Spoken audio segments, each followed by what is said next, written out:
ಅಮ್ಮ ಸೀತೆ ವನವಾಸದಲ್ಲಿರುವಾಗ ಶ್ರೀರಾಮ ರಾಕ್ಷಸರನ್ನು ಸಂಹರಿಸುತ್ತಾನೆ. ಆಗ ಸೀತೆ ಕೇಳುತ್ತಾಳೆ, ಪ್ರಭು, ರಾಕ್ಷಸರೆಲ್ಲರೂ ಕೂಡ ಮಾನವರಲ್ಲವೇ? ಅವರನ್ನು ಕೊಂದರೆ ನಮಗೆ ಪಾಪ ಬರುತ್ತೆ ಅಲ್ಲವೇ?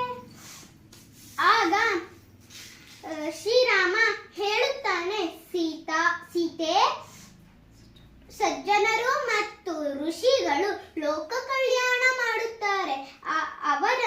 ಅವರನ್ನು ಪೀಡಿಸುವ ರಾಕ್ಷಸರನ್ನು ಕೊಲ್ಲುವುದು ನ್ಯಾಯವಾಗಿದೆ. ಅದರಿಂದ ನಮಗೆ ಯಾವುದೇ ಪಾಪ ಬರೋದಿಲ್ಲ. ರಾಮ ರಾಮ ರಾಮ ರಾಮ ರಾಮ, ಜಯ ರಾಮ ರಾಮ ರಾಮ ರಾಮ ರಾಮ, ಜೈ ಶ್ರೀರಾಮ್ ಜೈ ಮೋದಿಜಿ, ಜೈ ಶ್ರೀರಾಮ್ ಜೈ ಮೋದಿಜಿ, ಜೈ ಶ್ರೀರಾಮ್ ಜೈ ಮೋದಿ.